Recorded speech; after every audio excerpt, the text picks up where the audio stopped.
Remember this really corny and kind of useless poster back in the early 2000s? I don't know how popular that poster was or whether or not it was in every, elementary school or whatever.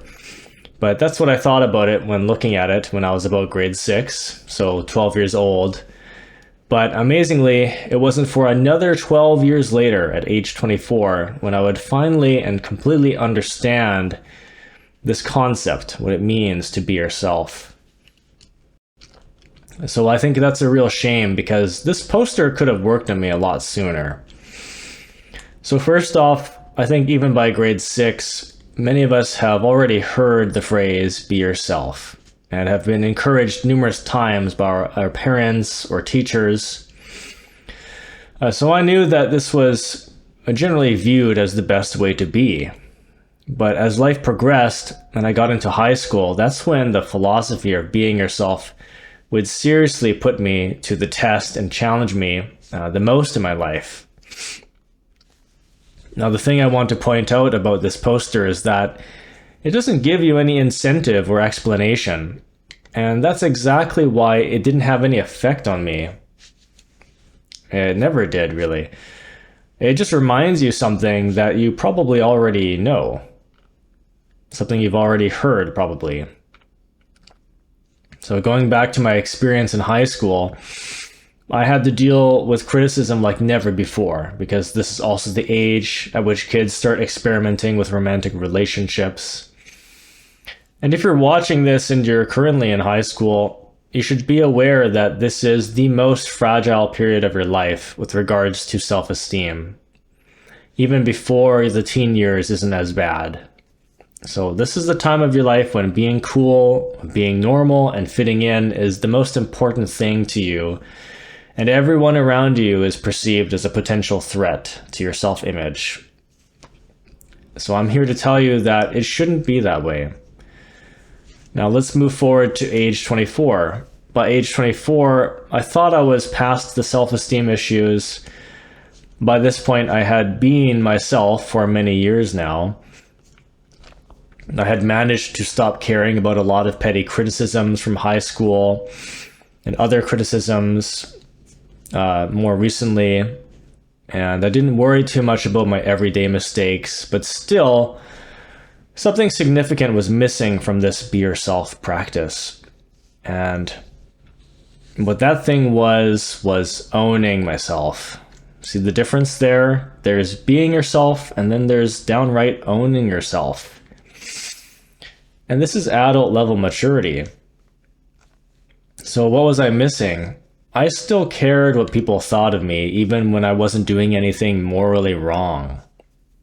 So there are perfectionist types of people out there who are very controlling of their own behavior. So even though they're being themselves by their definition, they put a lot of effort into making sure that they act like themselves properly and that other people see that. But this is a sort of unnatural way of behaving, isn't it? I mean, if you're really being yourself, then why would you have to control yourself all the time? For example, why would you need to pre-calculate situations and write a list of comebacks to rude people if you're just being yourself, you see? The natural person will improvise a response or come back to someone on the spot, regardless of how clever or good it is. They handle things naturally this way because that's part of what it means to be yourself. So even if they're awkward or slow or you criticize them, they just own it. Why would they get insecure over criticism if they're just being themselves? So this is more authentic than constantly controlling your behavior and trying to look like yourself in front of people. Now I want to go over criticism again because this affects a lot of people. So even though I stopped caring about the small stuff at age 24, I still cared what people thought of me when it came to more substantial criticism. It wasn't until I was 26 when I finally got over the fact that I'm a simple person who didn't understand my ex-girlfriend's depression, and I thought being a simple person was a bad thing. And let me tell you right now that there's nothing wrong with being a simple person. If someone says that about you, don't get too defensive right away. They might be onto something. As sophisticated as my practices are with film music composing and Dharma talks, I am still a simple person by nature. Another really challenging one is someone says, I don't see you and I together, but you don't know why, and you didn't ask, and it's too late to ask. Well, I thought there was something really off about me for someone to say that. So that was another one that I didn't get over until 26, and only because I meditated on it. This is why I need meditation. And in meditation, I was told, dude, stop trying to please people. I saw dream text that literally said that. So that insight was a much needed reminder of this be yourself concept that I still hadn't fully realized. So when you're really being yourself, you don't need to care what people think of you because you're just doing your job being yourself. So you own everything about you. Therefore, my advice is that you should never care what others think of you unless you do something bad, right?